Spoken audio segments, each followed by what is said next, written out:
You are listening to Girls, Ghosts, Ghouls, a podcast where three women discuss horror movies from the silent era through the 1970s. You can find us on Facebook, Instagram, YouTube, and Spotify, and Anchor. Timely, topical, terrifying. Once upon a midnight dreary, as I pondered weak and weary. We're finally to the end, folks. We are at the last of our Poetravaganza episodes. Basically, we're looking at the Fall of the House of Usher series, episode 8, titled The Raven, and we are pairing it with Roger Corman's 1960 House of Usher slash The Fall of the House of Usher, depending on where it was released and what title they wanted to put with it. So you can find it under either. Um, although episode 8 is The Raven, there is a Roger Corman Poe, and I officially called The Raven. It is not Poe. It is No, it has nothing to do with it. It was pretty much a comedy with Karloff, Peter Lorre, and Vincent Price. Yeah. I mean, it's fun to watch, nothing Oh to do yeah. with fucking. Oh, definitely. So that is why we opted not to do that one and instead pair it with the 1960 Corman House of Usher, which, as Rebecca noted in our last episode, it this is what launched Corman's, what was it, 7 Poe movies. Yeah, it was like 6 or 7, something like that. Yeah. And this actually was Corman's first foray into color. I use this loosely, larger budget films because it still was like under $300,000. Filmed in 15 days. And yeah, so this is what really kind of launched both Corman and Vincent in a way. I mean, obviously they've both been around for a while in their own niches, but this is kind of what launched Vincent into bigger budget movies. In the color genre and all that. And also kind of also what made him be the horror icon. He did show up in The Invisible Man 4, so you can kind of go there, but this is really what kind of launched him into the Vincent Price that we know and love. Not that we didn't love the other iterations of Vincent Price as well. Yeah, the Invisible Man may have been first, but this was more visible, I think. No pun intended. And also keep in mind, The Invisible Man was like, I think, the fourth in the Invisible Man series. Yeah, So it wasn't yeah. like when you think Invisible Man, you don't think him, you think, was it Clubber? Exactly. You're not going for the sequels, you think of the beginning. Mm. So, but you think Corman and Poe and you think Vincent Price. So, Absolutely. It's a connection that's just hardwired in me right now. mhm. And well, Price did a lot of pre-work for this. He strict diet so he would look thin and frail, avoided the sun, shaved his iconic mustache for it, so he looked like the picture of Roger Usher that was in the brain for Corman and him. And so he could look pale and sickly. Dyed his hair blonde. Um, so there was a lot of stuff, and man, it's interesting. So this is his low-key cheese, in my opinion.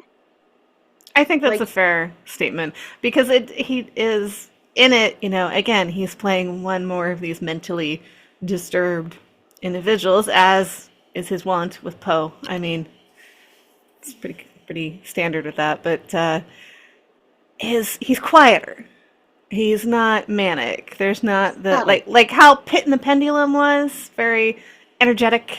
There's not that in this. Yeah, it's a good way to look at it. Energetic or not Hmm. as manic, maybe is another way, Yeah, perhaps. yeah, We do exactly. get some great like breakdown scenes where the noise and he's like, cowering, there, and it's there's wonderful. always has to be at least a little of that. Mhm. A weird trivia fact. So Roger Corman and Mark Damon that played the love interest in House of Mm. Usher, they died within 3 days of each other in Oh just my this year.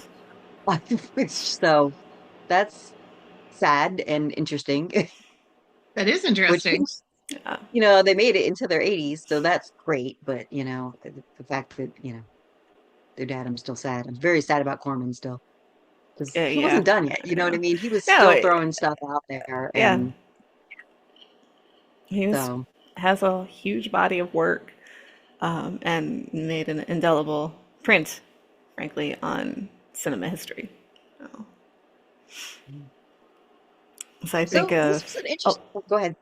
oh yeah, I was just gonna say I think of like the whole Poe series, um, that struck about his work as a whole was like so much of the use of color. to invoke mood and change and whatnot. And this, I think, you could say it's where he first started to tool around with it. For Hmm. sure. Yeah. I mean, and it was actually his first color feature, so it was the first time he even got to experiment with Okay, it. I didn't I realize it was mean, his first color feature, period. yeah, feature-length film. And there's a lot of interesting facts about this. So, like, Corman used an independent film crew, and they were so well renowned that when Corman wasn't using them, people would hire the crew to do other things. So, like, normally, when you That's hire an really independent great. crew, you put together an ensemble, people will go get work on their own. But these guys worked so well together and did so well that, like, people would hire the crew as a whole to do projects. So it was, Well, but they I've weren't like they weren't like George Lucas's Light and Sound or like a anything like business. They weren't like their own separate business unit, right? that. Well, I mean, I really feel even for something that was shot in 15 days, I felt like they Yeah. did a pretty good type project. I mean, it doesn't look cheaply produced. The production value looks pretty decent.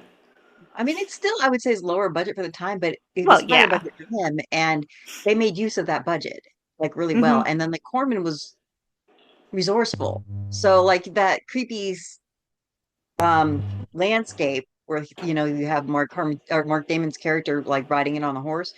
That was sadly and somewhat ironically, considering what's going on now, it was after a fire in the Hollywood Hills.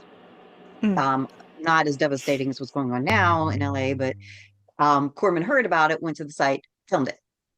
So that's why that landscape looks so decrepit, but doesn't look as fake and cheesy as what we usually see with like the fake trees and stuff, because it Yeah, wasn't I know. I know what you mean when you're talking about the that cheesy. obviously fake scene. Hmm. So, and then the fire scene, he had heard about a farmhouse that was going to be knocked down anyway. And so he reached out and they did fire scene there. They set it on the farmhouse, set it on fire. He filmed it, used it in other of his movies too. I think you can probably recognize it if you're looking for it, but people didn't really jump out right away and be like, oh, that's the same scene. It But was used in one of the other ones yeah, Hmm. that we did, and I can't remember which one. I mean, it might have been the Pit and the Pendulum. I can't remember could have the been. ending of that I one. can't remember. Yeah, I know. It was only like Yeah, a month ago. I don't I remember. know. It's been a year already. There you have it. Yes, it has. There's a reason I'm drinking today. The staircase in it, also that was a set built that was rented, but they kept it intact. So he used it for other of the Poe ones too as well. So um, just like again, resourceful, so lower budget, but it doesn't look as bad as a lot of the lower budget stuff because he had a great crew, because he was resourceful. I mean, and that's like Corman's gift, really, in a lot of ways. Like I think so. take he could almost make something out of nothing. And it's wonderful. I And agree then with that. I think he does. Did. That's yeah, that's a gift. That is a mhm, gift to be able Yeah. to um, use what you have and what you can find available and see that Yeah, because so because many people can't. I'm always so pleased to see those types of productions and to hear that they did well. yeah, and this did. Yeah. Um, And honestly, I had also read the fact, just to add to it, that $100,000 of the budget actually went to Vincent Price. So we only had actually a $200,000 budget. So if you think about it like that, it's even more Then it's even remarkable. more impressive, yeah. yes, for If a sure. third of your budget went to one of the actors. Oh, I mean, good on Vincent Price because it's certainly yes. worth it. Hmm. So House of Usher, Fall of the House of Usher, again, all the Poe stuff is short stories. So Richard Matheson is the one who like wrote the longer screenplay version, and I would say this is one of his better efforts because everything is kind of seamless. There's not fluff so much, you know? I mean, No, like the extended scenes don't make you go, why is this here? You right. know, it Yeah. it's better done than what you can run across when people are just trying to add filler so you have a feature length film. And I thought It that was feels all like all the scenes had a purpose. mhm. Oh, They kept the story coherent and leading it on. yeah. And also the But changes that they made didn't feel arbitrary. Because there's been some of these where they made a change and I'm like, but why did we change this character to this instead of it being this? This one, it made sense why they did what they did to make the plot run smoother and probably to make it a little bit more acceptable to 1960 audiences. If you know the story of the fall of the House of Usher, it gets real incesty real fast. right? The Yes, it implications does. of it, but it's not in your face for sure. And so, Yeah. Yeah.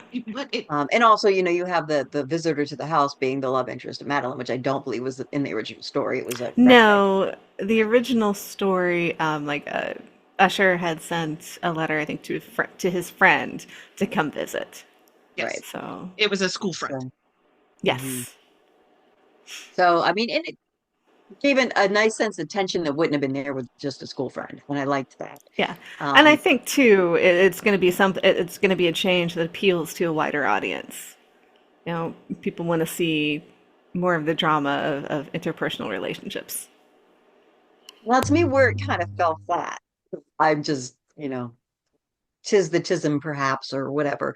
But so the fiance comes all this way because Madeline had been recalled from Boston, I guess, to go home with Roderick, and he hasn't seen her in a while. So you kind of wonder what is going on. Like she stopped, corresponding, which makes sense in the end because you can guess that Roderick would have been stopping communications and so forth when Yeah. you're watching the story. But when it comes down to the reasoning of why Roderick Usher is trying to keep these two apart, it's kind of weird because he basically is just saying that his ancestors were evil and they have these weird physical traits or traits where they're like oversensitive to light and sound and touch and feel and food and taste. And so their genetic line should split. Basically, Because he like they should. believes, the line will turn evil, that they will Well, his perpetuate line is evil deeds. already so evil that it should not be spread. It's not even that they'll Yeah. turn evil. The evil is so within them, it needs to stop now. Which, you can imagine Madeline's fiance is like, What the well, fuck? okay, no. Yeah. How about no? I think you're being a little ridiculous here. Which goes to my thing where I think this is part of where they're implying the incest. Like, sure, Roderick might have believed that, but you also get the feel that he did not want Madeline to go and be with Oh, anybody else. oh no. Oh There's yeah, there's no. there's there's the codependency there. Just Oh. possessiveness Yeah, there.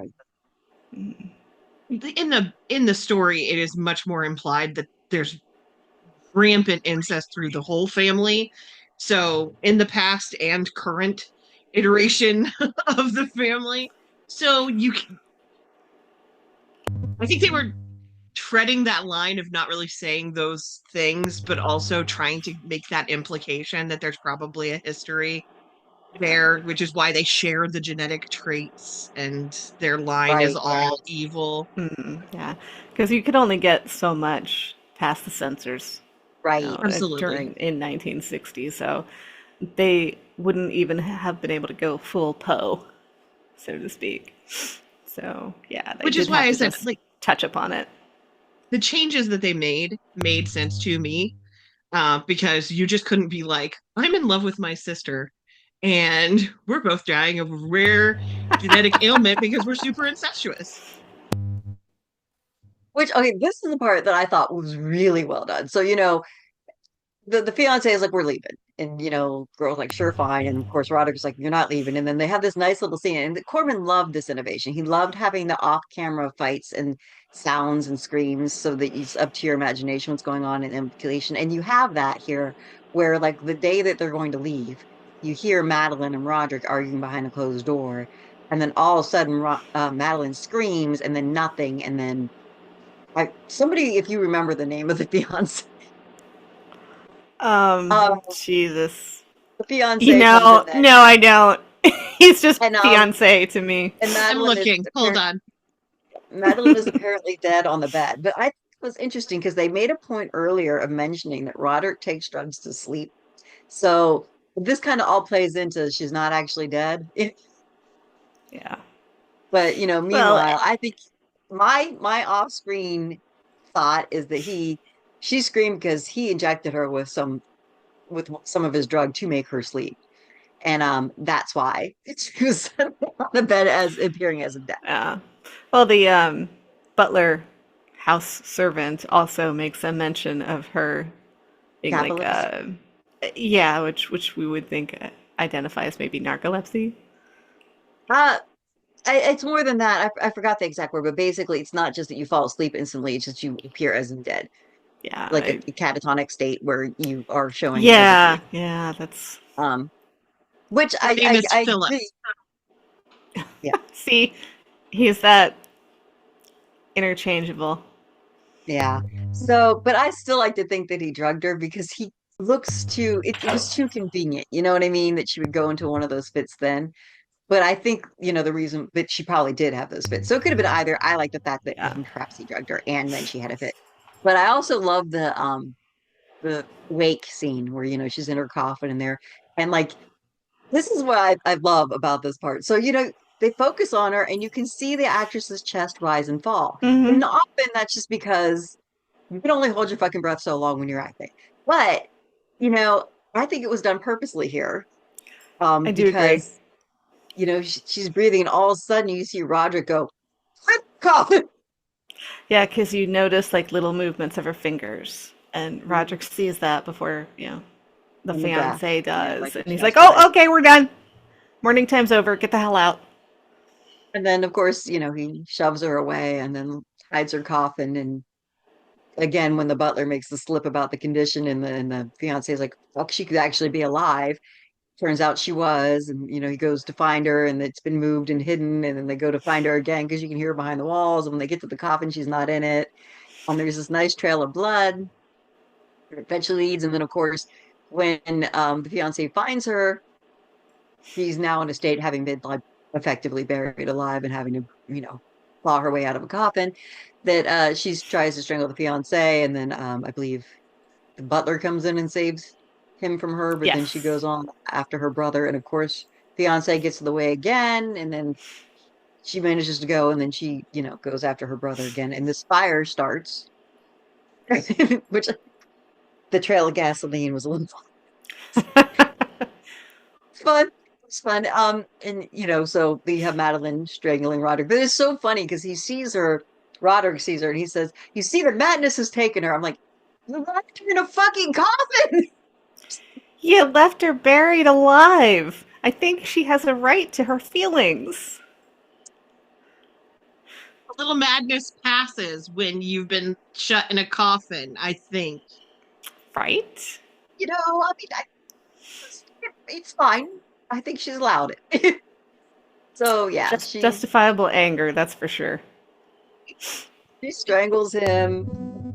The fiance tries to kind of save him, but he ends up falling down. The butler saves the fiance and ends up dying. And then the only one who survives the whole thing is the fiance, and the rest of them die in a fire, Yeah. and or were strangled first. Either way, it works out. So, um, which I loved this because I loved the throwback to that in the new series, which I mean we can go to later, or Sure. but all in all, this is a good. I think this is actually his best home movie, Corman's and Price's. And although I love Price's over the topness, this level of where he kind of kept it sort of calm, it just really highlighted how good he was, the subtleness of it, you know. It's it's easy to overact. It's harder to hit just the right note of Mhm. emotion and acting. And I think that's what you're referring to is that he didn't go too far. He got it just right. And I agree. It is much of a more mark of skill. And it's just well filmed, well thought out, well written for what it was, and just good acting. I would say the weakest link was the woman who played Madeline, and that's only because of her appearance, which may not have been her fault, because she was, I assume, was supposed to look sickly, and she at no point did. No. No, I don't think they would have made her look sickly just out of the, oh, okay, let's have an attractive woman in the film. No. I was a little I don't want to say the words disappointed. I thought she should have looked more like Roderick. Like Yes. they at least should have had her in a blonde wig. Hmm. Um because I think it would have added just a little bit. And I think that would have made her look more sickly because God knows she did not have the skin tone for that blonde of hair. No, it Just would saying. be like if I tried to go blonde, it just would not look good. I've done it. It's not pretty, and I don't do it anymore. Yeah, I think I do have to say that I love Vincent Price, but when he turned around as the Aryan nightmare that he was in this film, It, Ron died. Bleach was not good in the day. I went, Yeah. what did they do to his hair? Yeah, It's such I'd like, seen it before, but so I I don't know. knew. Yeah. Hair dye technology has definitely gotten better over the years, but yeah, back in the 60s, bleach was not great, especially if you had dark hair to begin with. Right, I which of was course he does.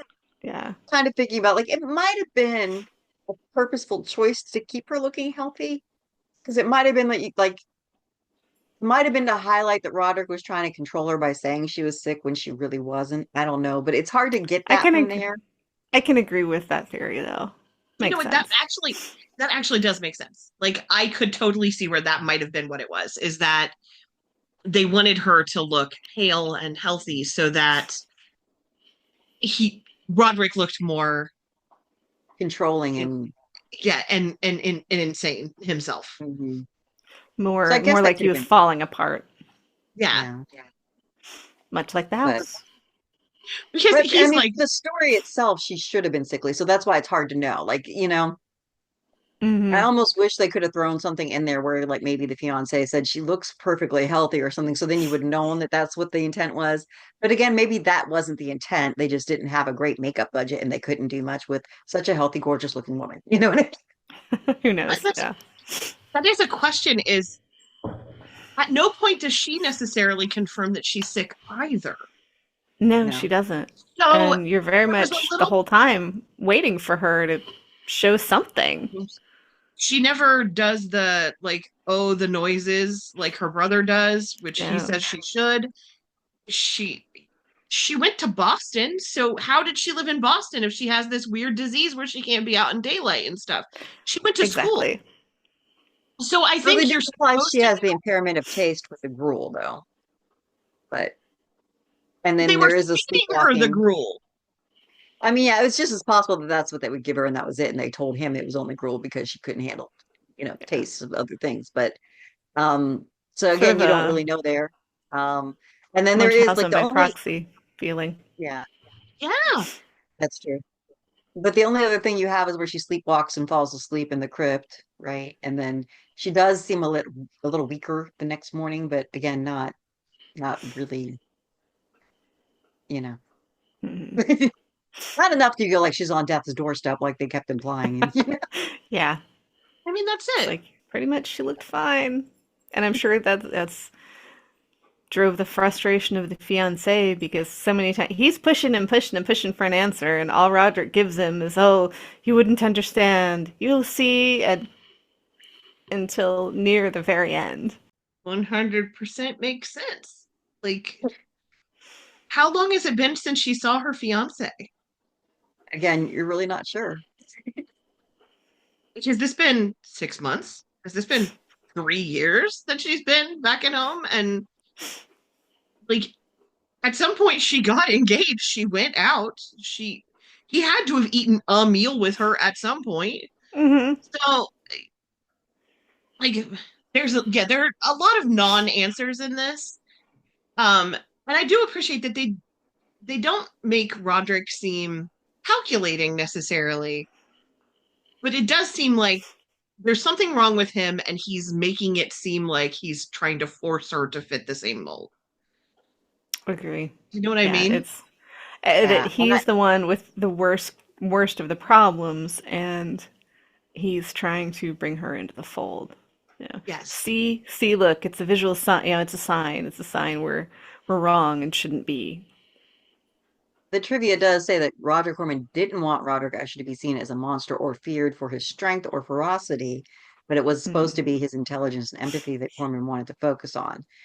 And like Corman had said that he thought Price had done an excellent job, which I yes, would He he did a did. agree. phenomenal job of the Yeah. role. There's no argument there. Yeah, no. Um, Like I said, I didn't feel like he was being manipulative or he was being purposefully manipulative.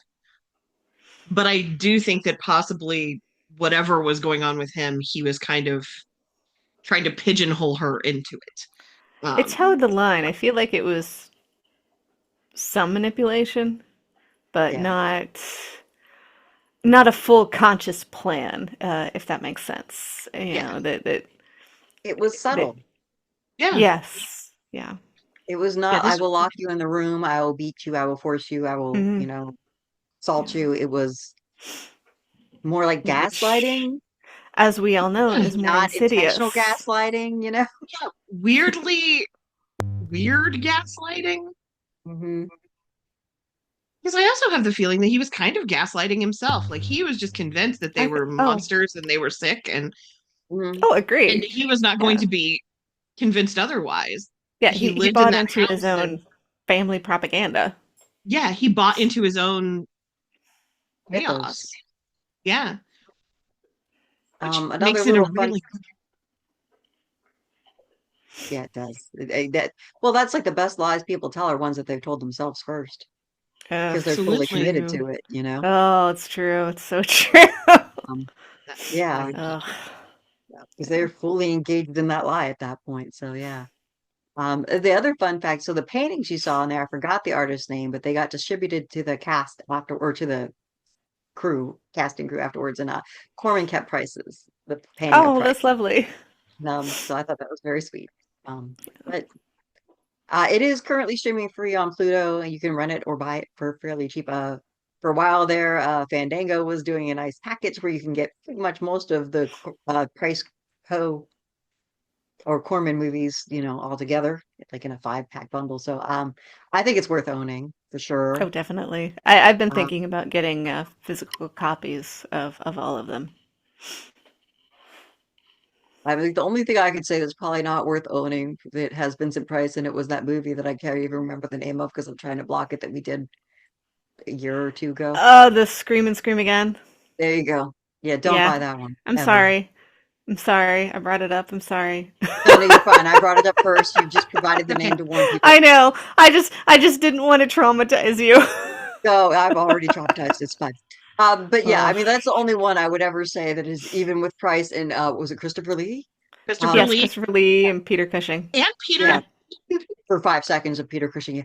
Yeah. Despite that phenomenal fucking cast, do not spend money on that movie. Nope. Um, Nepta not. but other than that, if it's got Price's name in it, at least it's going to be a good time, Yes. even if it's a horrible movie. With the Absolutely. exception of Scream and Scream. That is the one that breaks the rule. It does. It does. If you really want to see him dialing everything up past an 11, go for his Theater of Blood Oh yeah, film. I mean, he's so chewing on the fun. scenery in that one. It's Oh, yeah, we might have to do that soon this year because it's kind of a favorite of mine. It's terrible, but yeah. It, But it like is. this, Well, and in an interview with Carson, Johnny Carson, he had said he had joked that it was one of his favorite ones because he got to kill the critics. but I mean, as far as this goes, I think in a way this is like kind of the best price film in the sense that you getting some of the amped up, you know, I am Hmm. Vincent Price and you will know me.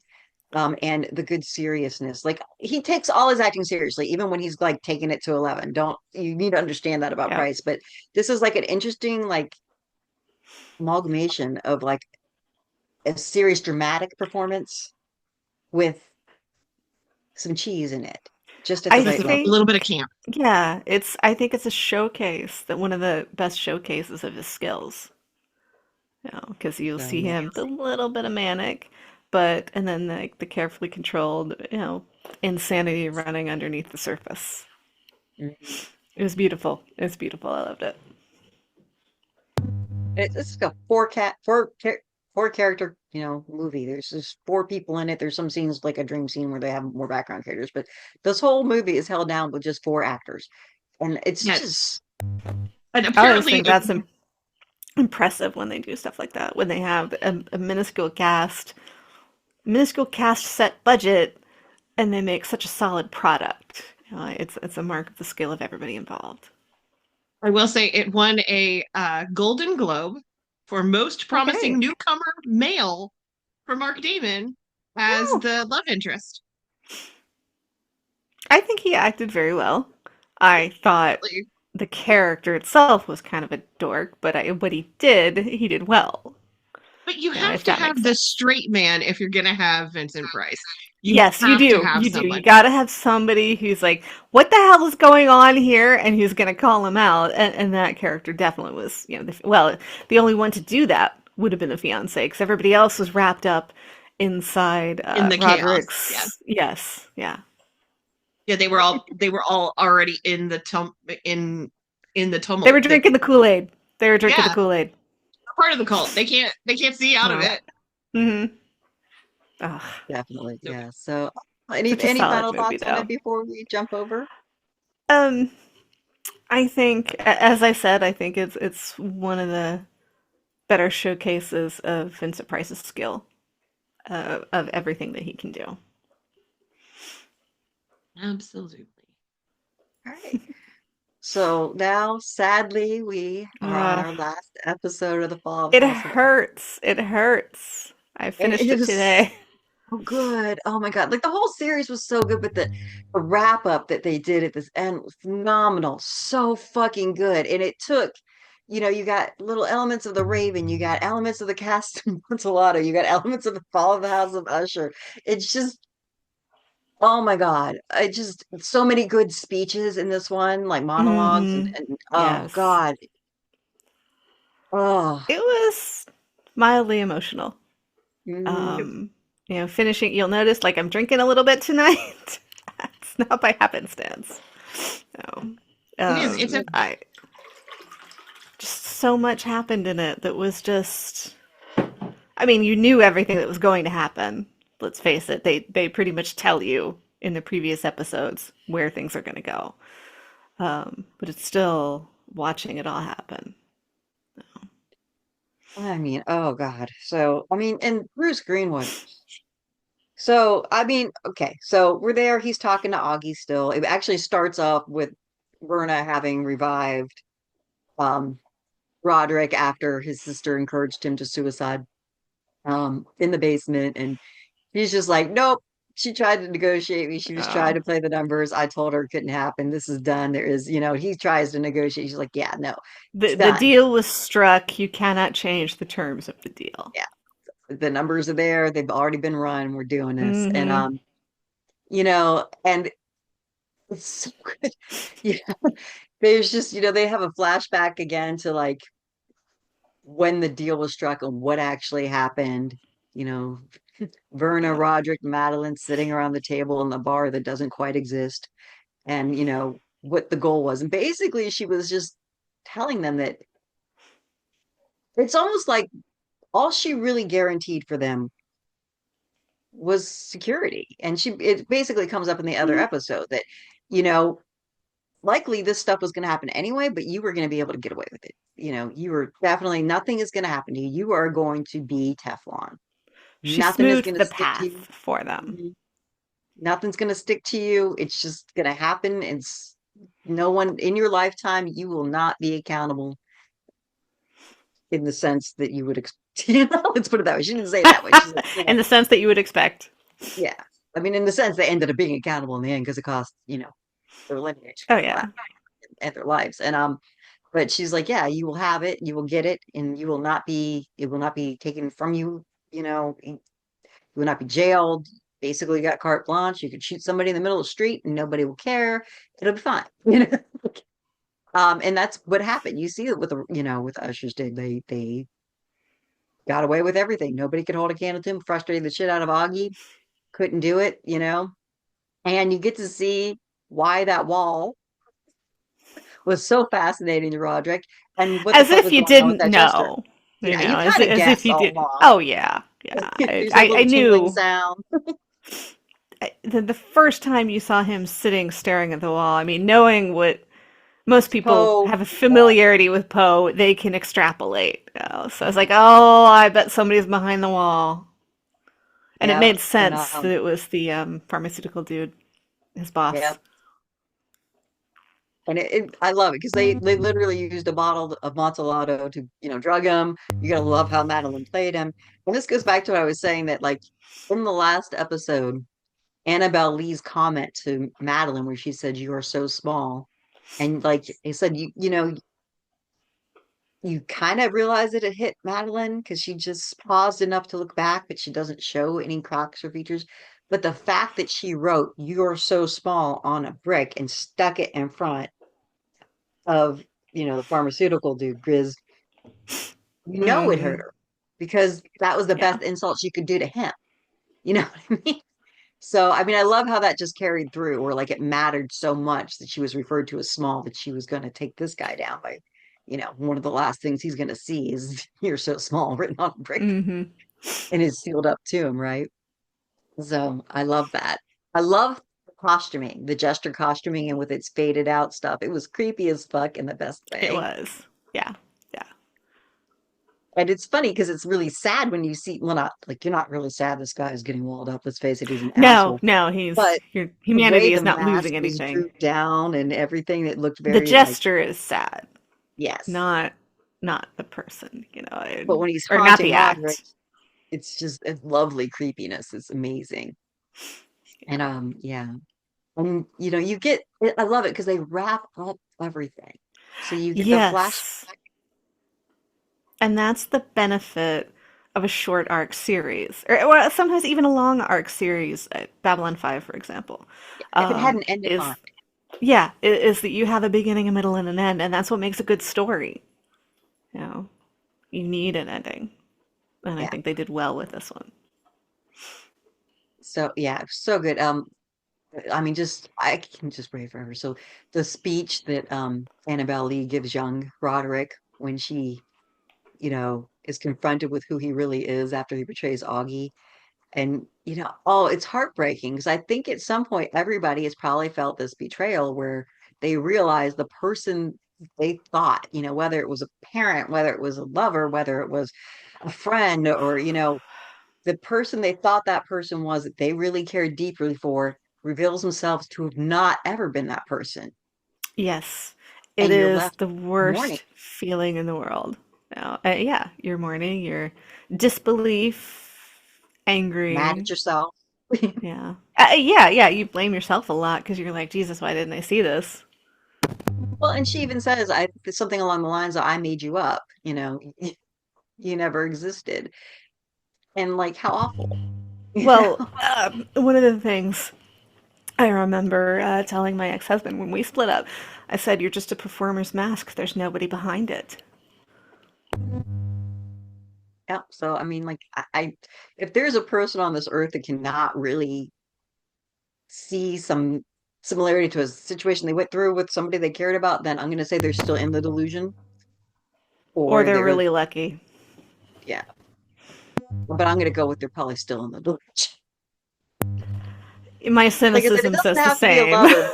It doesn't have to be a husband, but No, like it could be at some anybody. point, It could be a yeah, like I said, it friend, could have you been a know. parent, could have been a friend that like betrayed you, like or not even betrayed you, just in the sense that they were not who they appeared to be, whether it was your fault for Yeah. seeing it that way or they were purposely Hmm. played, an image. But it's hard and it, breaks you a little to see it again because it's portrayed so well. And she's just, it's not like raging tears. It's just not that you don't hit that state eventually, but like in that moment, it's just this shock and disassociation almost. Like you really just can't fathom how Yeah. you didn't understand that The this is not. nothing, it doesn't click in your head.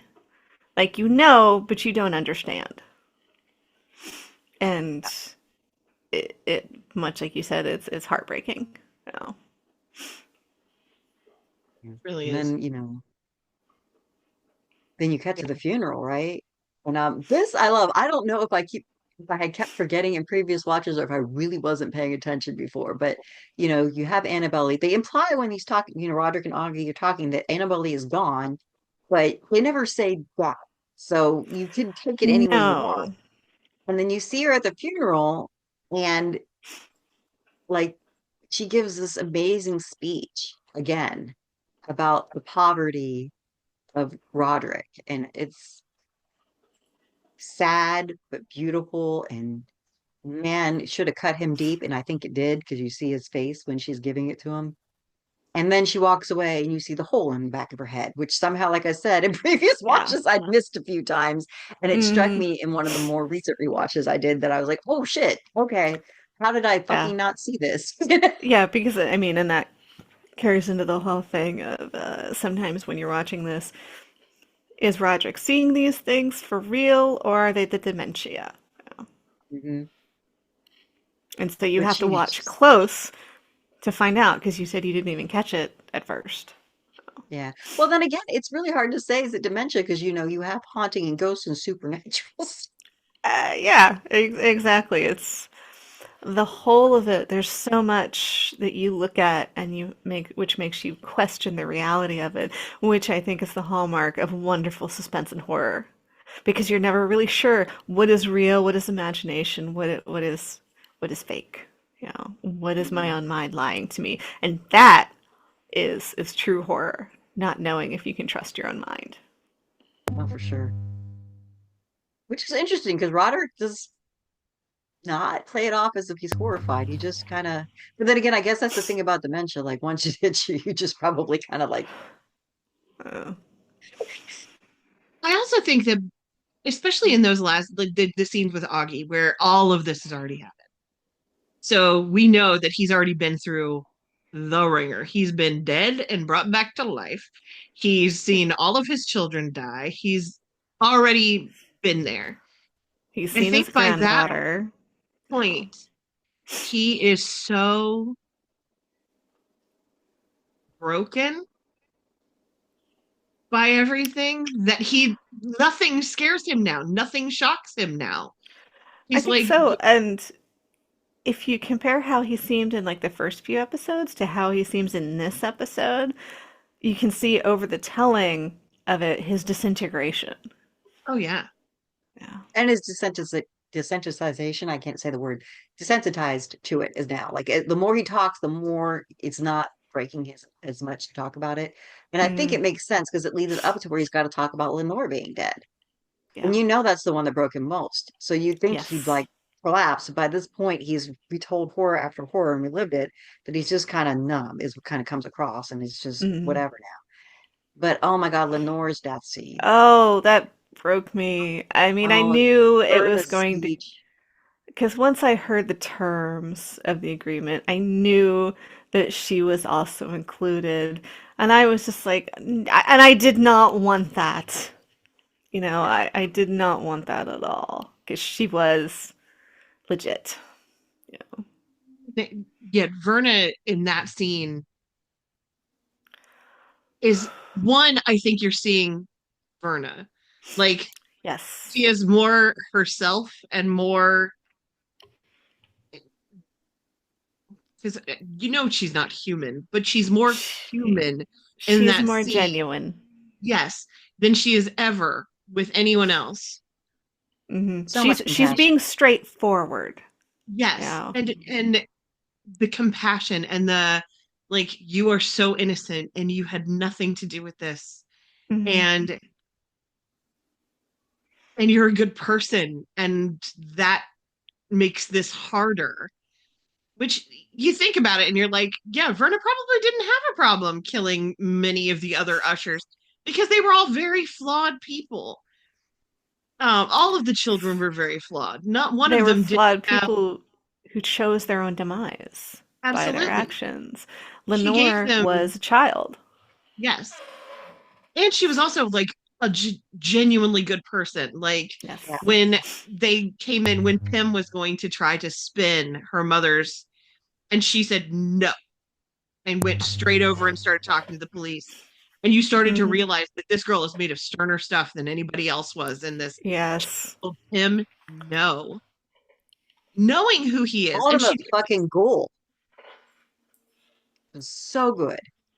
Hmm. was that scene to me was like, oh, she's made of different stuff than I think it was one of the most harder stuff. powerful scenes in the Yeah. whole series. But yeah, the entire time when Verna's giving her the do you want to know?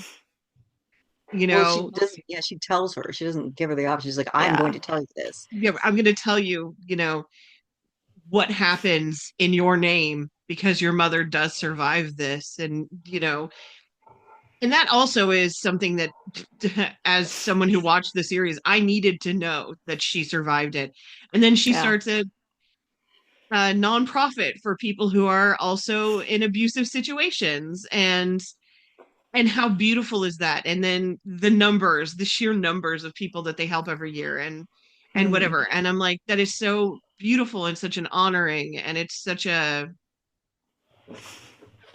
so different from how she is with everyone else that it really does make that scene hard to. I tear up It every time. is.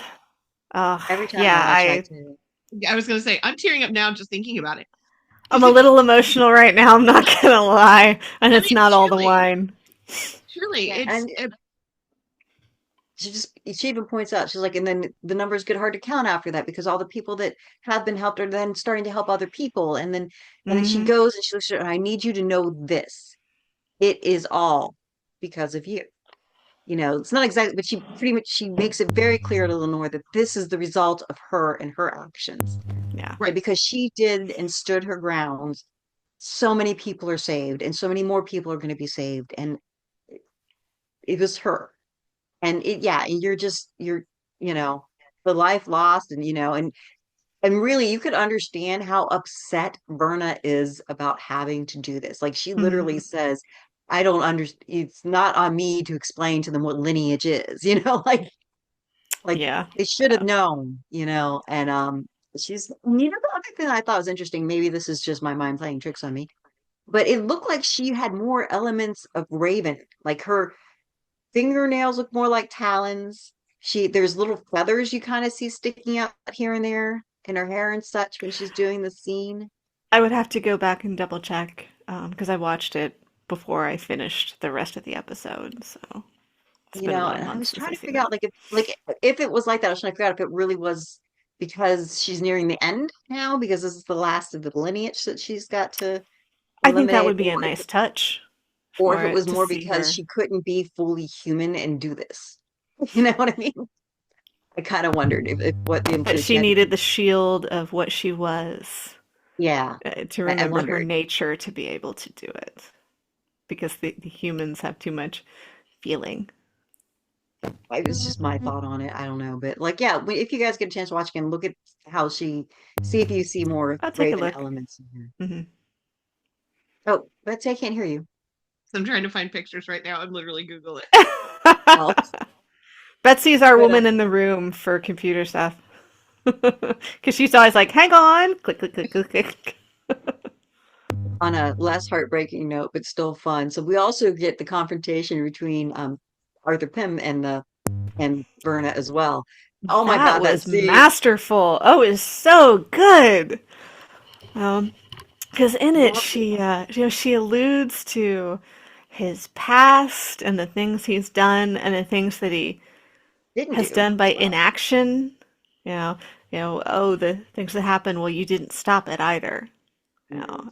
To And I show do that think that's she just gives a him at least a little point for not participating, but she also yes, points out that however you were there, you didn't stop it. exactly. Yeah, yeah. Um, and how she offers him a deal, and he's like, I've made it a point not to acquire leverage. But I agree, Jenny. You and I had discussed this previously, and the way he says it, it leaves it open to is there literally no leverage, or is he refusing to show the leverage, which to me seems more in character. I agree. Yeah, I in agree. that he's not going to willingly give somebody ammunition to fuck him over like Mhm. that. Which really I want to know what the leverage is, man. I really want to know. And it's two questions. Is like, was it straight that he didn't want to do it now, which it could have been, because Yeah, because or he's was it seen also what it that costs. he had enough integrity that he didn't want to? Because there was a line I caught in this last time I rewatched it that I hadn't really caught before, Okay. and it was when they're discussing the tab, Usher tab. He was like, "Is that about to close soon? Because even I have my limits." Made it sound like that he was to a point where he was sick of doing this horrible shit for the ushers to begin with. And I thought that was interesting. Yeah, it is because makes you wonder what his limit is. Hmm. Because here's this character that seems utterly amoral the whole time, and it's maddening because you don't know more about him. And it's like the curiosity that it just stirs up is overwhelming. I'm not gonna lie.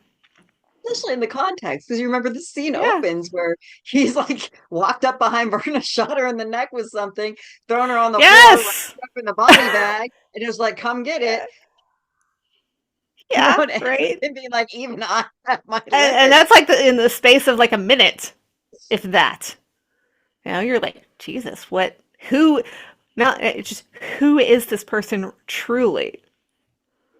And then And Verna's I just like, think "Go ahead." that was really good.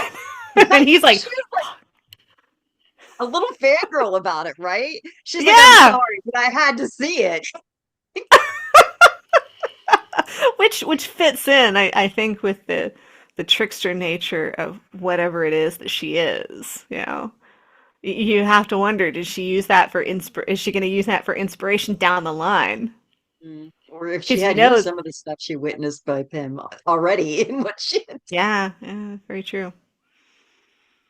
But yeah, like you get a very firm sense that on some level, again, like much as she seemed to kind of admire Madeline, that she admired him for the artistry of what he did, at least on some I level, you know. think she respected him to some degree.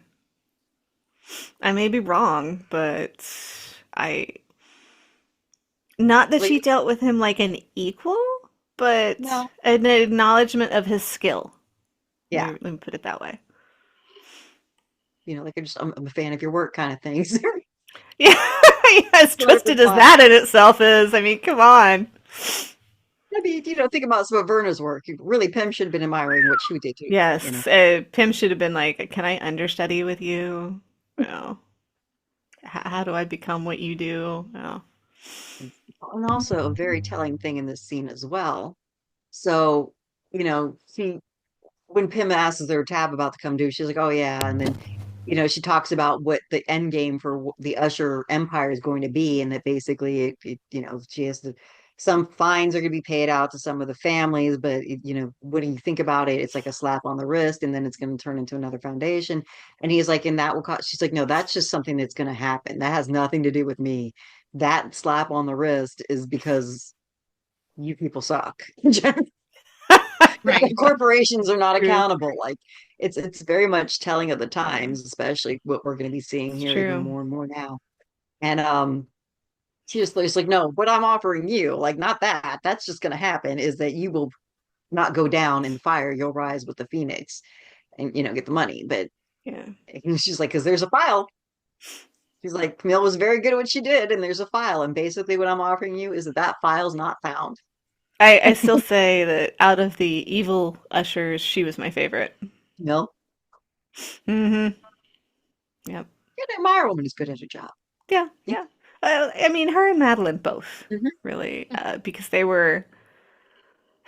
had goals. They were ultimate in control of themselves. Independent, got their shit done. Yeah, Tamsin, I felt was a little, or Camerlin, I think. Tamerlane, sorry. I felt was a little, Needy, codependent. uh, little broken, a Mm, little less held definitely together. broken. Uh, yeah, yeah. And I Maybe think too that, broken. yeah, no kidding. I suppose if you were brought up in that, you would be. Well, But yeah. Well, and then Annabelle kind of told that story that basically, she mhm, that was Roderick's impact on him. He basically bought them with money and then starved them of affection, right? yeah. So, and you get a little bit in the episode before when Roderick talks about how the break was made between well, not Roderick, I'm sorry, Broderick, where, that he broke the siblings bond Yeah. and. So Hmm. yeah, you can definitely see how he tore his initial two children up. And the thing that I'm all a little bit curious about too is Victorine. Like, I wonder Hmm. if she had come about before or after Annabelle and he had split. Because she looked very close in age to Tamerlan and Frederick. I would So say I maybe always contemporaneous with. Oh. well, because I mean, like my brain goes like, how far was the portrayal of Roderick to Annabelle Lee? Was it just well, not merely, don't, that's the Hmm. wrong word. Was it just this betrayal of character, or was there in that as well the betrayal Mm-hmm. period of their marriage and everything? Like, not that the betrayal character wouldn't be more than enough, but I'm wondering if they added on top of that that he was sleeping around with her with other people even then. You know, Yeah, I mean, it's entirely likely giving high executive culture. Well, and I'm also sure would this. explain why Tamerlane and Frederick despised Victorine so much. Yeah. Because you would, if it was after the fact, I feel like they would probably be a little less hateful towards her. But maybe they might have been just as hateful anyway, because Who of knows? course Who knows? Yeah, Roderick. yeah. I mean, I'm leading toward that respect that they're nasty people anyway, and they would just be monstrous. Period. Well, that and Roderick had scaled them all against each other, so Yes, but, they were all pitted against each other from the very beginning. but then we have Juno. Oh, I was so happy with her ending. I was so happy with the way she turned out because she won. She won the game. Of all these horrible people who were being so nasty to her, Roderick, who viewed her as a thing, not a person, and she outlasted all of them and and managed to turn things to a positive. You know, I think it's a wonderful fuck you. You know? Especially, she's another character that initially I was like meh about, but the more Yeah, you learn about her and the more you get into it, the more you realize like what she's actually looking for was a family because he had a big yeah. family, and what she thought she was getting and what she actually got, she didn't know what she was getting into. Mm-hmm. She assumed he was like a loving family man, and then when she gets in there, what she finds is a den of vipers, and she's just like a What the trophy fuck? wife for and a trophy wife in the most horrific way Mm-hmm. possible. It's not even her looks, it's just that she has an incredibly high pain tolerance. Like, that's not cool. This isn't what. So, seeing her come out on top, seeing her come out okay, I think more that she I survived this, that they feel didn't like take there her was down. justice. You know? Yes. It feels a little like justice that Mhm. Yeah, she gets out. it's like they tried to tear her into shreds, Mm, and look at what happens. Yeah, on so many levels. Like not even just Roderick and like his kids trying to tear her up, right? But Mm-hmm. life had fucked this lady over. Like they Time had and fucked. time She's again. missing limbs, She had been a Yeah. junkie. The argument she has with Roderick is implied that she has been through hell on several occasions, and then again, the last betrayal there where, if he's thinking she's getting a family, and I mean, I'm sure she wasn't mad about money, don't get me wrong, but you knew that Oh her yeah. intention was not to gold dig. It was really about being loved. And she Mm-hmm. thought she was being seen by Roderick, and she would have this family and not be alone, right? And yeah, all this stuff you guys are saying. And then, like, boom, no, it's basically you're the best marketing tool I could have for my product, is basically. Yeah, that was cold. And That was you're essentially a glacier walking level commercial. cold. yeah. Yeah. And then, well, you got to give Roderick this much credit. When he's talking to Lenore, and Lenore asks after Juno, and she's a little criticizing of Juno not being there, and Roderick doesn't throw her under the bus or even ignore the statement. He actually kind of says, no, she's going through some stuff. She's fine. She's probably at the Four Seasons. You don't be mad at her about this. Yeah. I mean, it's not a saving grace, but it's little No. touches like that about Roderick, which makes you not just fucking hate him. And that's, we were saying before that if you're reading a book or watching a movie where the characters are just vile and awful, you can't, but there's a very real humanness both to Roderick and Madeline, and even Yeah. like all the Usher kids, there's a bit of humanness in there too, I mean, like, There's and that's why just enough. There's just enough that they kind of catch you a little bit and you feel a little bit sorry for them. I think I mean, a little empathy for some parts of them, yeah, I was gonna yeah, say, I think the one of the children that was the least empathetic was the one who died first, was Perry. Mhm. But that's because he was young. He was like, but like his scene was just not my thing. So I didn't really empathize with him in any way. Like, oh, they won't give yeah, you money no, to never open a did. nightclub. Like, do you know what I mean? Like, He was an Yeah. influencer. He was an Right. But influencer, what and he none of those did people is are like, substantial.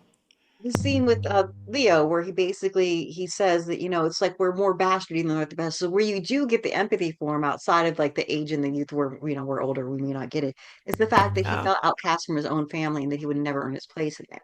Right. So Mm-hmm. other than that, he was kind of like a massive prick. So you wouldn't feel a lot Right. of empathy. But they give you these small touches in each of the character where some of them there's more touches because you get a longer story when they're Yes. forcing a When lot. they have more of an arc, you know. No, for Frederick, I would say you didn't get much more of an arc for him, in my opinion, because the way he went, like you feel a little sorry for him because you understand he was affection starved. You understand his father pitted him and his sister against each other, but he was such one a suck up and such a A horrible monster. in the end that Yeah. you don't. The actions he takes are so bad that the little bit of sympathy you might have are completely obliterated. Mhm. Because you have someone who's just willingly choosing to do the most monstrous things, and he knows it, and he does it purposely, and that I find more Yeah, awful than somebody who's doing these horrible things by without even thinking, you know, because yeah. you All the you other know what it deaths, you is, feel and a you're little bit choosing to do it sorry. anyway. All the other deaths, you feel a little bit sorry for them, but But Frederick's, you do his, not. oh no, no, that was episode 7. That was a gleeful moment. No, And I rewatched it a couple even times. if you watch them all, like Verna even says to them, like each of them, like, you're kind of a shit heel, but I understand how you got here. But Yeah. with him, she's like, Oh no, no, I'm there's doing this nothing maliciously because you because have done such evil shit yeah. to your Mhm. wife that this wipes Hmm. anything good you may have ever done in your life Yeah, off of the but map. you It just goes back to had to despite get the all of this pliers. reasoning, there's no fucking reason for what you did. Yeah. There's no Yeah. excuse. Because yeah, I mean, Hmm. it's in that Yeah. line where she says, despite all these things where you're affection starved and all you wanted was your dad's attention, it's no excuse for what you did to her. And when even the trickster spirit demon, whatever she is, you know, because they really never quite specified that, which I think was good. I don't think they should have. I agree. Because when even something like that is like, dude, you fucked up. You know, you really, really fucked up. You know, because when something like that, who is, I love oh yeah, I I love that think, they made it that there was no excuse for abusing another human being. I loved that. mhm, yeah, I Oh, love it. absolutely. Um, yeah, because I feel like she was a spirit of balance in a way. Okay, you want these wonderful things. Here's what it's going to cost. There's the balance. You know, I, that the ledgers have to come out equal in some way. I really feel like if you know anything about like Fey trickster lore, where what you ask for and what you get are usually Yeah, they give you exactly what you asked for. Careful what which you which wish is for. why, Yes, yeah, be it's be careful what you ask careful for. what You you just might wish get it. for. And I really think like even if that's because I don't know what she is. Like in my head, what is she? Maybe she is a Fey trickster. I don't know what she is. But whatever she is, she's you're right. She is keeping a balance. She has a sense of morals. They're just not They're not human morals. normal morals. So they're black and white as you would usually have portrayed. they're Yeah, they're We'll get not. to the she's neutral, foolish. It's Yeah, ish. and it's like again, that ish just comes from that scene in episode 7, you know, Yeah. yeah, and this one with Lenore. Mm. right. I think those I would two say that she's balance true themselves neutral. out.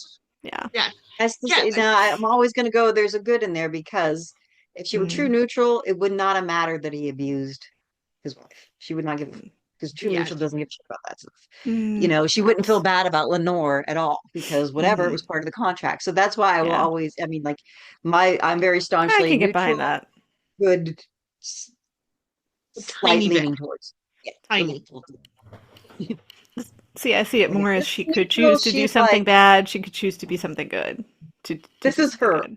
This is neutral. This is the good side. It's right about there. Right, like just tiny, tiny bit. kind of bit. Which I But yeah, wonder if that was partly because one, you could tell there's definitely a moral story that they're telling with this series. And two, Yes. I also wonder if it's so you could also have this empathy for Verna. Because otherwise it goes back to that thing where Verna would be such an evil creature, not evil, but like such an unrelatable creature to be quite right. that staunchly neutral that you would have a harder time with. I think it's something to give more complexity, to the character. Because Oh, absolutely. none of these characters are two-dimensional. No, They all exactly. have a wide spectrum, to them, which is what makes it good. Yeah, Yeah, you can go see your average slasher film where the characters are two-dimensional and flat, and you can have fun. Yeah, I Yeah. mean, come on. Any of the Freddy movies or the Jason movies, those are fun, but this is cerebral and has depth to it, which makes it more striking. It's yeah. something that stays with you. It goes by the people are complex. Hmm. People are multifaceted. Um, people are at heart people. And I think there is something to it of the it really is kind of a tale of be careful what you wish for. Um, when they tell you what Roderick would have been if he hadn't been Roderick, A and they're broke like poet. he would Oh. have been a poet. He would have been a poet. And you see that in him when you see him and Lenore when they're first together and he like writes little poems about her and sings little songs to her all the time. Hmm. And then he doesn't do that anymore as it goes on. Like you see that he stops doing that. Like and Till the end. you know what is the right till the end? Yeah, the end, there's a lot of poetry, which is What is lovely. the price that you're willing to pay to have all your dreams come true? True. And well, and okay, so like back to so yeah, he recites poems to Annabelle Lee when they're married, and then you don't really hear about it in the history, except for when he's talking to Augie. And again, that's the end. But oh my God, okay, so Lenore, she dies. Broderick sees her, and he's quotes the whole Raven poem, and it's so beautifully done. Because like they have the Hmm. Raven in there. They even have the Raven sitting on a bust of Pallas. I mean, it's just such, and Bruce Greenwood does such a wonderful job emoting that poem. And I loved that scene. They could just do a little standalone video of that, and I think it would be phenomenal. You could just put it up on YouTube whenever you want. I feel like this was a really great exposition for that guy's skill. I mean, after Mm. seeing this whole series, I have a lot more respect for him as an actor. I just have to keep bringing it up. He was brought in last minute. He was not the original cast character. Who were they going to have as the original? Langella? Is it Oh, What? Frank Langella? oh Is that No, his no. name? no, no, he would be too old for it. Well, it's not Hold even on, I that. will tell you No, who it I was. mean, just if they had him, I would have thought that he would have been too old for it. Well, also that actor, I know this is weird because acting's acting, right? But Langella ended up being not a really great person in general. So I feel Hmm. like the That's why he depth got of, fired. It yeah, was Frank exactly. No, Langella. really? Yes, he was fired from the show and he was recast with Bruce Greenwood following an investigation of allegations of harassment on set. So it was actually Holy he was fuck. harassing people on the set and Oh, he was wow. fired. Well, So I feel like you good. would have got none of the empathy out of him that you got out of Bruce I Greenwood. think, And I don't know yeah. much about Bruce Greenwood's background, but I've never heard anything Uh, about assault allegations or rape or anything or yeah, harassment. I don't know anything about his background. I remember seeing him in the first reboot of the Star Trek movies with Chris Pine and I saw him in a horrible Harlequin romance movie that was on one late night and I couldn't find the remote. Of course, I just sat and watched it. he Uh, was also in, was it Gerald's Game? It was a Stephen King movie. oh, let's go look. Yep. Um, yeah. And then he was in The Resident, which is a series that was just right before Hmm. this. Yeah, I've Double seen Jeopardy like had a clips and role. reels. 13 Days, Endless Love, Eight Below. He's been in a lot of stuff. A Dog Named National Treasure, apparently he had a role. He was Son in of a I, bitch. Robot briefly, which somehow I'll have to rewatch and see where he was in that. I think I So He should does the watch that voice one. of Batman a lot, which I love. Oh my mhm, God, I I love can hear that. that. Yep. Yep. Um, he was in Yeah, I Hollywood mean, Homicide briefly too. I probably just was not paying attention really to see all mm, the stuff that he was in. And I'm sure all these other ones were kind of smaller roles, but um, yeah, this I think he should be really proud of this one. I I, think he should be really proud of what he did I with really it. wish he would have won something for this one, to be honest, because I just Yeah, did I would agree. he should have, I think because he fuck, deserved it. I All don't for know right. what sure. awards they If give to Netflix series. this is just so wholesome, so I'm going to share it. Please, we need a He's been palate with his cleanser, wife Betsy. since 1971. They Aww! dated for 15 years, got married in 1985, and have been Oh my together since. god. That's so sweet. That's so sweet. That's We like, were 15 when oh my god. That's like Goldie Hawn and Kurt Russell, how they've been together for freaking ever. we Yeah. met. I was like, okay, that is the first trivia fact, and I'm so like delighted with it that I can't. That That makes me happy. That makes me like Yeah, hope that he's a decent person. Yeah. me too. All I mean, it's a right, good well, indicator. I mean, Mm. so yeah, all right. but back to Juno though. So like again, they give you closure for it, which is great because you want to know what happens. So you know she Yeah, kicks the yeah. drug, she makes it out. She ends up inheriting everything because there isn't anything else. You know, he collapses it and then makes the Phoenix Foundation, and all the money for that, all the funds for the whole purpose of the Phoenix Foundation is to help recovery from addiction. Yep. And you just gotta love Juno's art, you know? Yeah.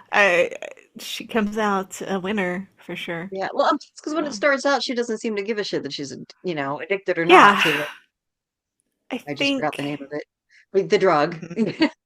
Ligadone. um, Yeah. thank you. Ligadone. There we go. It was gone. I Sure. was gonna say lidocaine, but I'm like, no, that's an actual drug. Oh God. Ah, no. Don't give me flashbacks. But it says, it only starts to bother her through the lens of the kids, right? You Hmm. know, and then, which is an interesting arc to begin with, and it goes back to how she wanted a family, and how she feels like these kids are looking at her. And of course, and then she starts thinking about getting off of it and all this stuff. And I loved it. And again, You just want to back give to her the a gold hug. bug. Yeah, back to the gold bug episode where, despite the fact that Tamerlan is so fucking vile to her, she's sitting in the front row and she's still Yes. cheering for Tamerlan. Yeah, and she's like, I just want because when Tamerlane is having her breakdown, why are you here? And how she says, I just want to support you. Hmm. And so, like, you're just And so happy for her. Sorry, go ahead. yeah, and no, and it's just at that point you feel for her and you realize some of what she's going through. Um, and I think honestly, it's all that hell that she'd been through that had her coming out on top in the end. Hmm. She Yeah, had he's the a survivor. skills to deal with things in a way that none of the rest of them did. That none of the rest of them could ever comprehend. You know? Yes. So just loved her character. It's so funny because you would not Mhm. think you would fall in love with that character, No, but at first I found her irritating, But then, but yeah, as then it went on, you're like, oh, honey, yeah, yeah, you started to see a little bit more, and you're rooting for her to you're get just out of like, there. oh, Like, run yeah, away. no Oh, kidding. honey, they're toxic. Get in Yeah, the it shower. just it stressed me out sometimes in those middle episodes with her. I was just like, oh God, she's in a cage. She's in a cage, and how can she get out? and Well, then we the found fun out thing was how. for her, I don't think she ever saw it as a cage because it wasn't for her. Like from our outside view, we think she's caged. The moment she decided to Yeah. leave, she was done. I mean, like she wasn't Hmm. caged. She was just like, no, I'm here because I want it. Yeah. Oh, I I don't want to mean, be. you're No. like, wow. Yeah, because Yes. in that, she really shows how powerful she is as a character. Hmm. Because But I I don't guess, know that oh, go there's a ahead. lot of us that could do that. No Leave that lap of money, luxury, you know? get off that kind of Damn. drug. No shit. I don't know, You man. know. Well, especially when you consider like it didn't look like she was ever on the drug for escapism for sure. I mean, like I don't think bad so, accident no. and stuff. So, oh Not for getting high or anything. I yeah. No, really don't think so. it, I really think she was probably on it for pain relief, and then they just kept upping the dose and upping the dose and upping the dose, so she was God, taking my it. But my Yeah. liver cringes at the thought. No. I mean, it's still implied she had an addiction issue prior to that, like, Yes. in the Oh, it fight, but is very still, much for so. which makes it even more amazing, like, Mhm. because now you're not just battling the physical addiction, but she clearly had mental addiction issues before with other Mhm. drugs. So, Yeah. oh girl, just yeah. And then I guess we should get to like the end of Madeline and Roderick, right? Oh boy. Yeah, that in and So of itself, that's was done now, wonderfully well. what about the horrible betrayal? How he did her like they did what's his name, Riz, right? The Fortunato guy. Like they basically Oh just yeah, yeah. That what she did to what they did to God, the what was his Fortunato name? guy, they very much did to her. And I was like, when she realized Rufus. she His name was drank the Rufus, right? drink and that she was drugged. Yeah, Oh, I was mad. I was mad. I was Oh, pissed. I was pissed on her behalf. She did not deserve that at all. Yeah, no. But you gotta wonder if Roderick did it on purpose because he was really pissed about what he viewed as her betrayal, right? I don't know. I saw it more as a symbol of his madness at that point. It's hard, like because he talks about how he wanted to honor her as a queen and all that stuff, but so basically he drugged her and well, drugged her. He might have flat out poisoned her. It's hard to really know, but at the very least, he But gouged out yeah. her eyes and replaced them with the sapphires. Ah. Ah. Which was That an excellent sticks job me on the makeup they out. did with that. Hmm. oh yeah. And then you get the whole throwback to the 1960 House of Usher. The white gown, the hands, the strangle, the Hmm. house falling on. It's like a straight out callback to Yeah. Corman's there, and it was so great. I think they did wonderfully well because I admit I just watched the Corman film Thursday. And so seeing Same. those two endings close together, I think was beneficial in watching the parallels between the two. Such a Because it treat. really Absolutely. Yeah. felt like they took a lot of inspiration, from that final scene from that. I would believe that. Yeah. And it's just what I really liked was when Augie is like, "Is she dead?" And how Roderick is like, I might not have checked. I'm just like, Well, no, holy people are like, shit. she might not be, is kind of what he's Yeah, like. yeah, Yeah. I can remember the exact bit. And you're just like, you're sitting there as watching, going, what the fuck? And then he also implies, like, oh, it also happened to our mother. So Hmm. she might have been dead and she might have just come back. Yeah. And you're like, Yeah, because it The calls it the all the way lion, back the to like witch, the and the first audacity episode of this where they bury bitch. their mother and she comes back up, takes Hmm. her way out and kills Yeah, their father. So, yeah. Jesus. Yeah, the ending. It just, and it hit, like, once it started to that point, it was fast. yeah, it Um, was. Which I I'm, I really liked that. yeah, Especially how Augie was like, I'm going home to my husband and my children and their yes. yeah, the children. end scene where he's in the graveyard Hmm. and Yeah, well, and you get the impression that from Augie that he took a new perspective on his own life because he he kind of did, says, I I think. realize Yeah. that I'm rich, Hmm. Right? Yeah. because he has his family and stuff. And you also realize, like, this is another thing to think about. Like, my brain was like, I kind of feel in a lot of ways Roderick was more villainous than Madeline. Because I agree. Madeline, after hearing the terms, she was like, well, okay, then I'm just not fucking gonna have kids, so it's gonna stop with me? Yeah. Whereas Roderick was like, I'm just gonna fuck and I'm gonna do what I'm gonna do, whatever's. Yeah. That is my thought the whole time is that Hmm. she heard the terms and she went, okay, then I'll never have children. Yeah. And he heard the She's like, terms and was okay. like, I'm fuck going to them spread kids. my seed all over the place. Yeah, he's Fuck pretty the much two like, that I I'm gonna have do what I'm gonna already. do. Yeah. Yeah. Because I mean, how do you sign your children up for that? I That is mean, one thing that I really appreciated the scene with Verna when they're in the bar and they're making the deal. mhm, And she looks to him because he already has children. yeah. And so does That Madeline.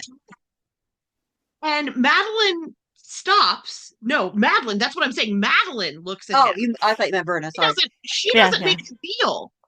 she looks at him like, what do you think? And he says, I'm in. And then Madeline says she's in. But if he had said no because he already has children and he doesn't want to risk them, I think Madeline would have said no. I think you're right. But she let him make that choice because he already had children. She didn't have heirs that were going to, take this. So, Hmm. yeah, definitely of the two of them, she was like, the less evil for taking the deal and then continuing to just be the only person in her line. Mhm. Yeah, she took Yeah. steps to counteract it, or she was more crafty. Oh, you want my progeny? I just won't have any then. Oh, Yeah, it's like selling your firstborn child when you know yeah, you don't want children. yeah. I always saw her as the more calculating one, the more thoughtful one. More analytical. She, Exactly. Because yes, yes, Roderick was she, short-sighted. That's why it didn't even occur to him yeah, that his grandchild would be at risk. yeah. Like it I feel shocked like him. Madeline definitely saw the whole picture so much better than he did. He was led by the impulse, be that money, fame, power, sex, what have you. She was like, here is where I want to go, and this is what I will do to accomplish that. She's thought the whole damn thing out, which is, I think, why I like her character so much. I also think that's why she's the first one to try to renegotiate with Verna. He Yeah. doesn't try that. He doesn't try that until well later. But she tries almost right away. Like as Yeah. soon as she realizes what's going on and who she is, she finds Verna and is like, okay, I want to renegotiate terms. Hmm. Because she realizes right away what the implications are. Yeah. Like she knows who's going to have to die in order for her, for this to be settled. And she doesn't want that to happen. So she's trying to renegotiate. And he's still doing I'm gonna do what I'm gonna do. yeah. Well, yeah. Well, even to the point where, okay, so you could argue that she waited way too long to renegotiate, Well, yes. but additionally, she was fighting Roderick that whole time. You have to remember that because the Yeah. whole time she's like, "This Hmm. is this woman," and Roderick's like, "No, it isn't. That's not real." No. She's like, It's I know you and we've remember what we all did. yeah, and we've all had that trying to convince the guy of no, this is what's going on, and they're like, ah, no, it's nothing. More of the Yeah. gaslighting we've been talking about. Yes, we've yeah. seen this Always and forever the before. gaslighting. Uh, Which goes back to the point, like, you know how I had mentioned that I was kind of upset because in almost every other case, Berna had told people what they would have been had they not, that she hadn't said anything to Madeline about what she would have been, only that she can see the three iterations of her and it breaks her heart. yeah, Makes me think that no matter what, Madeline would have been a COO. I Like think that so. maybe there was no other version of what she would have been, other than the fact that who she would have been in that role would have been different, if that makes sense. Yeah. Yeah, Like the I think that's very accurate because it's very clear that she had the drive and the planning and the ability. So Well, it and was just a matter of time. when all hell is breaking loose there at the end, and the texts keep coming in from Lenore, and he says, Madeline created an AI program that uses Lenore as the template, and she's implying that Madeline came up with this technology. Hmm. So was very smart. She would have gone very far on her own without Verna. Yeah. Oh, she was brilliant. Yeah. So it's it is kind of sad that she let, I'm going to say these words, she let Roderick take her down this road. Because you could see in that moment that she was letting him make the Yes. decision. Yeah. And if he'd have said no, she'd have said no. And then she would have gone a different way. And she still probably would have made some shitty decisions, but not that shitty decision. well, I mean, But we have to keep in inevitably, mind that they had already killed that guy before they made right, this stuff. right. So there was It's that. already Yeah, murdered. that's true. That's true. You have to remember the timeline. But that would have been the only, well, Yeah. at the time, the only mistake that she would have made. Well, and you have Which to think was about not it. that So, bad of a mistake. yeah, he was kind of a shit, but Yeah. yeah. He was a But I mean, dickhead. the thing But is, so I'm remembering they Verna offered them security. So without that security, would, you know, that's where you think that perhaps the level of where they just kind of took off the gloves and did whatever the fuck they wanted to do would not have existed as much, right? Because they might have been Entirely looking over their possible. shoulder for a while for the consequences. But since they lived life without any consequences from that point on, it kind of let them be the worst versions of themselves they possibly could be. It's true Now, it because was if their you choice to be know, that, but yeah, because if you Yes. know that nothing's going to happen to you, what are you going to do? Because we like to think that we would be these upstanding moral individuals, but humanity's nature being what it is, It's what essentially is a it going to family do? who got the purge. And like, there's one night where there's no police. What are you going to do? Horrible shit. Like, Hmm, not they me. were given this, you know, nothing will ever stick to you. You can do horrible things. You can do human trials. You can do, whatever, and they're never going to make it stick. So you don't have to do things on the up and up. You can do them the easy and, profitable way instead of having to do them the harder and legal way. hmm. Well, okay, so it goes back to like what Verna said, what is your limit? So like the reason why I said the purge you can do, you're going to do whatever you want, and I said not me. It's not because I wouldn't have some things that I would do as horrible, but it would still be kind of like the same standards I have now. Like, what if I knew there was going to be no consequences for my action when I go out and like just randomly kill people and take whatever I wanted from wherever or rape whatever? I wouldn't. What I might do is Luigi It some would be people. targeted. Yes, it would be targeted and Just be a specific. Robin Hood like thing that I would, if you know what I mean. Like I Yes. us Trump, you know, most of what's Petty now going to be theft? the cabinet. Yes. Sure, I might, Yeah. no consequences. Wander Why through a not? Tiffany store. But we already know that these are people who have no problem murdering someone. Mm, yeah. So m- their morals are already in question. If So I that's mean, what they make do my when they act think they right. can get Don't. caught, what are they going to do when they know they're not going to get caught? Exactly. Well, that's what I'm saying. Like, if I know I'm not get caught, those would be like who I would target. It would Well, still, yes. that would be it. Like, but as far as like, and that's the difference because I think most people are like that. Now, I mean, obviously, some people are gonna be like, well, if you think somebody wronged you and you do vengeance, you're still wrong. So I'm not saying they would be right to do it. Just saying that if I were going to be given carte blanche and I thought I want to make a difference, I would probably take the worst, most expedient path possible to get rid of those Yep. people that I think are harming the world the most and harming other people the It's most. it's not about taking out a large amount of people. It's about being strategic about your targets, how one person can make a difference. Exactly. So, Yep. which is different because if someone said like, if you had all the money in the world, what'd you do with it? I'd fucking redistribute it so we can all have some motherfucking fun. Yeah. Yeah. Let's do this. Here's a million for you. There's a million for Well, that's With a caveat, I still don't want to have to work a day in my life. right. I mean, I'd take care of me, but I would redistribute some Hmm. wealth if I had all the money in the Oh world, yeah. right? You Oh know? yeah. Seriously, I do so much of it just to piss some of the others off. Oh, think about all the women's causes that would make some of these conservative fuckwads so mad. Would it be glorious? Yeah. So anyway, that Anyway, again, I think not we've really necessary to digressed. this thing. We've digressed, but yeah, I mean, it's something that's kind of what is telling. But to the initial point, where if there were no consequences, who would you be?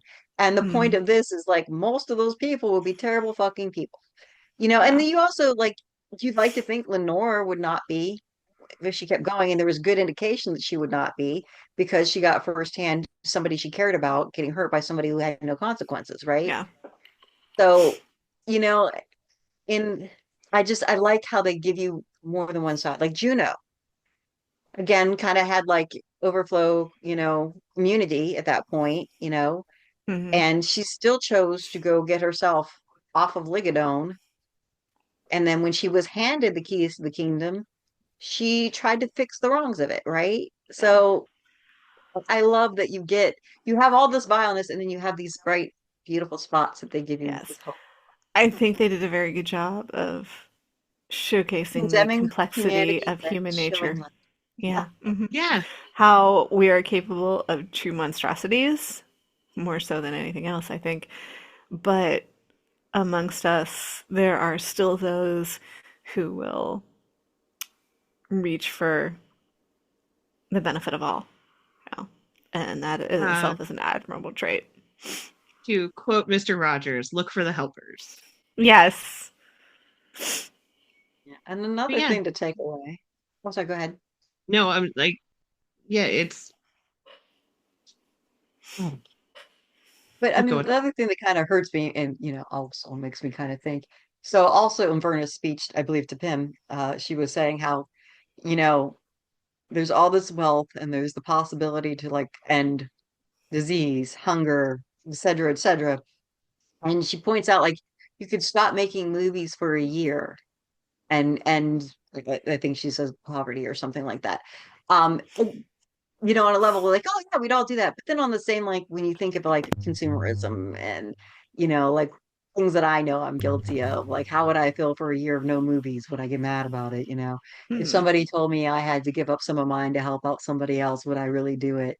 And like Yeah. you have to really think like it's easy to say if somebody handles you everything and you can still live in comfort, would you be able to would you distribute? That's one thing. Yes. To say that you would have to suffer to do it, I would tell you I'm not that good of a person. But I love that this series called that out to make you think about that. Mhm. I feel Actually, like I'm this not a good whole person at series all, pulled but no punches. Yeah, Yeah. it's it's funny because it's also punching itself, right? Hmm. Yeah. It was, my God.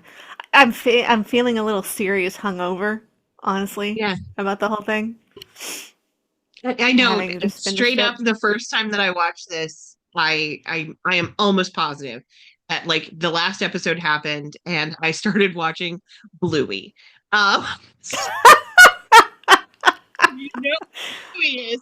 Yeah. I needed Australian dogs to get me back in okayness. So Whatever happiness that can, go that makes you self happy. care, self care. Yeah, self-care is good. Pet Self-care is good. puppies, do what you need. You do kind of need it after watching the whole series. I also want to talk about like the way that they actually end this with the placing of the objects on all of the Oh, that was nice. I liked Yes. that. I loved that like just the little and then for Lenore it was her own feather, I think. The white Like Hmm. rose, yeah. Yeah. yeah, and I'm like this is so like it perfectly and the poem that she read was beautiful. It's an Edgar Allan Poe poem and it was what she was saying as she was walking. Um, I found out what it was called. Oh, The Spirits of the Dead. It's called The Spirits of Mm. the Dead by Edgar Allan Poe. Um, but it was beautiful. That little end cap of her placing the things. And I looked it up because I couldn't remember everything that she placed. But for Perry, it was a mask. For Hmm. Leo, it was a cat collar. It was the cat collar too. It was that stupid Chanel cat collar. Okay. For Victorina, plastic heart. For Tamerlane, a gold bug. That Gold makes bug. sense. Frederick was a bag of cocaine. Hmm. Yep. Lenore was the feather and the flower. Camille was a phone. Madeline, Yeah, I knew Camille. Yeah. oh, Camille was a phone. For some reason, that's not listed here. Madeline was the sapphires. Yep. And then for Roderick, it was the drinking glass, Yeah. the Yeah. crystal glass that he drank out of the whole time. Which I think was supposed to be the same crystal glass. I mean, maybe not, but it was the same looking crystal glasses they used it when they made the deal. Yes. Which also is the same whiskey they were drinking, or cognac, sorry, that they were drinking when they Yes. made the Yes, it deal, was. and Yeah. that Hmm. Roderick was drinking at the end too. So Yeah. That was another Yeah, I cute saw little that. I callback noticed was that one. when he offered Augie the drink and Augie's like, no, thank you. And he's like, I wish I had said that. mhm. I think with such a series, they were very good about placing all the callbacks and the references, and because everything in this whole thing is so wonderfully interwoven, and the writers seriously had to sit down and plot everything out to be able to do that. So Because good. you, Absolutely. yeah, because if you don't, you're going to run into continuity problems. And I don't think I noticed much of that with the lore of what was happening. At No. all. It's so coherent and cohesive, Yeah. and the one episode led into the other, which I mean, I know that's the point of episodes, but that doesn't always do Yeah. it so seamlessly in a lot of series, especially when Hmm. ones where they don't really have a true story in mind, that they're just trying to get ratings and stuff, like, Yes. and Well, everything's trying to get ratings, yes, I know, but yes. And Well, like, for example, how after I watched episode 7, I said that I had gone to watch more of episode 8, but then I watched episode 7 again to clarify what had happened in that one because it was so seamless. You're like, was that this episode or that episode? You weren't I sure. straight up just got confused. Yeah, yeah. No. And yeah. I think I mean, I will truly shout out to Mike Flanagan because he also did The Haunting of Hill House Yep. series and The Haunting of Bly Manor. And both Hmm. of those are very similar in the way that they are Yes. There's a lot. seamless and Hmm. there's a lot going on. And then when you realize what's actually happening, especially Haunting of Hill House, oh God, like it broke my whole soul, the whole of my soul, like the whole I thing. was I was very critical of that one.